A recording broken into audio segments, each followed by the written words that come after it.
जत तालुक्याचे पाणीदार आमदार विक्रमसिंह सावंत यांनी आज महाराष्ट्र विधानसभेच्या पावसाळी अधिवेशनात जत तालुक्यातील ज्वलंत प्रश्न मांडून सभागृहाचं लक्ष वेधलं।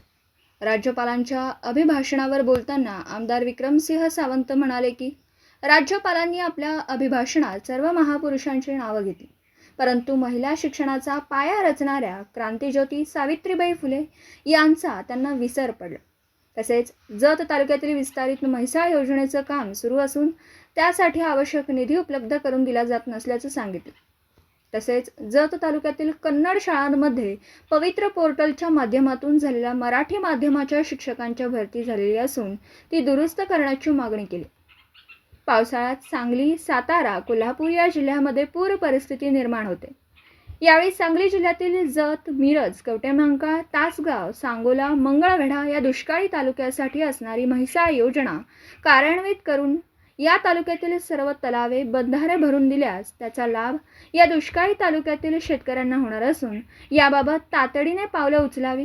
तसेच जत तालुक्यातील म्हैसाळ योजनेसाठी आणि विविध तलावांच्या प्रकल्पासाठी शेतकऱ्यांच्या घेतलेल्या जमिनीची नुकसान भरपाई शेतकऱ्यांना तातडीने मिळावी, यासाठी आवश्यक मनुष्यबळ उपलब्ध करून द्यावं, अशी मागणी आमदार विक्रमसिंह सावंत यांनी सभागृहात केली। भाषणावर माझं विचार व्यक्त करण्यासाठी मी या ठिकाणी उभा आहे। अध्यक्ष महोदय, राज्यपाल महोदयांनी भाषणाची सुरुवात करताना अनेक समाज सुधारक व महान व्यक्तींच्या नावाचा उल्लेख केला, परंतु आपल्या राज्यातील आणि देशातील ज्यांनी स्त्री शिक्षणाची पायाभरणी केली अशा महान समाज सुधारक क्रांतिज्योती सावित्रीबाई फुले यांचा उल्लेख केलेला नाही, ही खेदाची बाब आहे। त्याचबरोबर अध्यक्ष महोदय, मुंबईतील अरबी समुद्रावर शिवाजी महाराजांचं आंतरराष्ट्रीय स्मारक कधी पूर्ण होणार, कधी पूर्ण करण्यात येणार याबाबतचा अभिभाषणात उल्लेख नाही, ही खेदाची बाब आहे। अध्यक्ष महोदय, त्याचबरोबर इंदू मिलच्या जागेवर भारतरत्न डॉक्टर बाबासाहेब आंबेडकर यांचे आंतरराष्ट्रीय दर्जाचे स्मारक किती कालावधीत पूर्ण करण्यात येणार याबाबतचा अभिभाषणात सुद्धा उल्लेख नाही। अशा परिस्थितीत या निमित्तानं ही सगळी खेदाची बाब आहे। अध्यक्ष महोदय, त्याचबरोबर महाराष्ट्र आणि कर्नाटक सीमा प्रश्नाच्या बाबतीत या ठिकाणी उल्लेख केला गेला।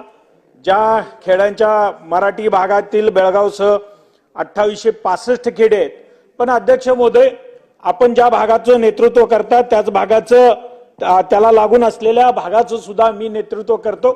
आज माझा जसा जत तालुका, त्याचबरोबर अक्कलकोट तालुका हा सगळा या कर्नाटकाशी निगडीत आहे आणि ज्या पद्धतीनं बेळगाव मराठी भाषिक आहेत तसेच आज अक्कलकोट असेल, जत असेल या ठिकाणी मोठ्या प्रमाणावर कन्नड भाषिक आहेत आणि या कन्नड भाषिकांच्या समस्यांना तोंड देताना किंवा समस्या सोडवताना कुठं तर कन्नड भाषिक लोकांवर महाराष्ट्र सरकार अन्याय करतंय का, अशा पद्धतीची त्यांची भावना निर्माण व्हायला लागली।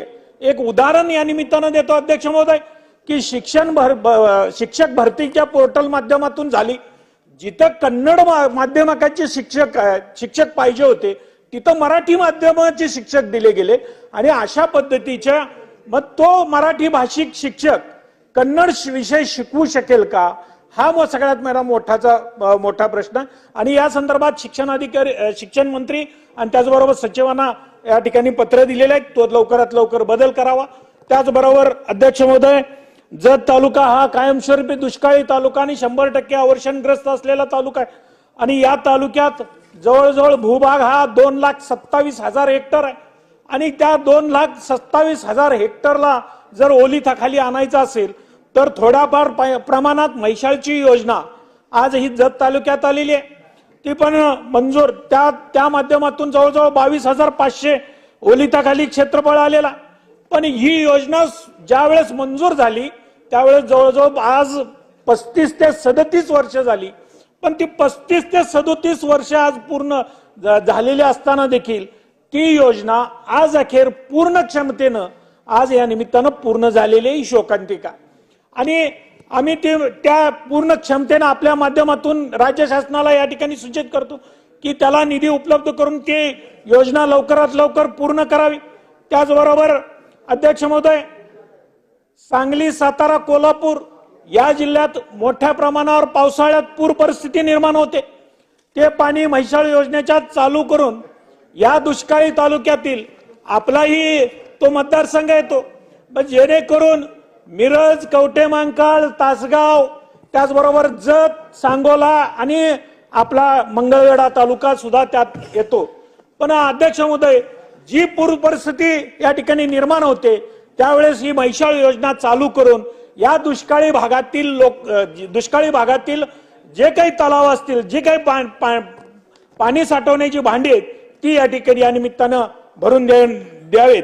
अध्यक्ष महोदय, त्याचबरोबर आज उर्वरित भागासाठी म्हैसाळची विस्तारित योजना मंजूर झालेली आहे. आज ती मंजूर होत असताना सुद्धा अध्यक्ष महोदय जवळजवळ 67 गावांकरिता 2000 कोटीच्या निविदा काढण्यात आली. पण अध्यक्ष महोदय, निविदा काढत असताना ते काम 2 वर्षात पूर्ण होणं अपेक्षित आहे. पण अध्यक्ष महोदय, त्या कामासाठी राज्याच्या अर्थसंकल्पात फक्त 460 कोटी इतकीच तरतूद करण्यात आलेली आहे. आणि ती तरतूद कुठेही म्हणजे फक्त जत विस्तारित भागासाठी असं कुठेही म्हटलेलं नाही. ती तरतूद केली गेलेली आहे, ती ताकारी म्हैसाळ योजनेसाठी तरतूद केलेली आहे. अध्यक्ष महोदय, 2च मिनिटं. ती तरतूद जत विस्तारितसाठी खास करून किती निधी द्यावा, कारण ती योजनाच 2000 कोटीची आहे. आणि फक्त मग 460 कोटीच्या जर तरतूद झालेली असेल मग ते काम त्या वेळेत जे काही 2 वर्षात पूर्ण होणं गरजेचं आहे, पण ती पूर्ण होणार का, ही कुठंतरी लवकरात लवकर या निमित्तानं निधी उपलब्ध करून द्यावा.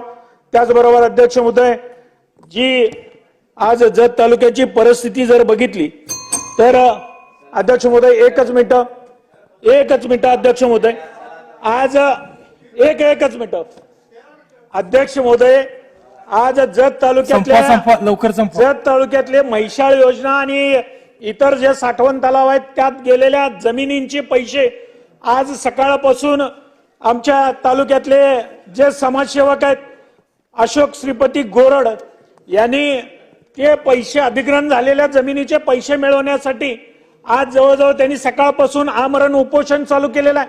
ते उपोषण मी आपल्या वतीनं शासनाला विनंती करतो की त्यांना आश्वासित लवकरात लवकर ते पैसे मिळण्याचे आश्वासित करावं आणि त्यांचं उपोषण या ठिकाणी मागे घेण्यासाठी प्रवृत्त करावं. अध्यक्ष महोदय, एकच मिनिट आहे. अध्यक्ष महोदय, या निमित्तानं आपल्या माध्यमातून आपल्या माध्यमातून या ठिकाणी जो कन्नड भाषिक लोकांच्यावर एक प्रकारची अन्याय होतोय असं त्यांचा गैरसमज झाला. या तुमच्या माध्यमातून शासनानं त्यात वेगवेगळ्या योजना करून त्यांचा अन्याय दूर करावा अशी या निमित्तानं आपल्या निमित्तानं विनंती करतो आणि थांबतो. सन्माननीय सदस्य विनोदजी अग्रवाल.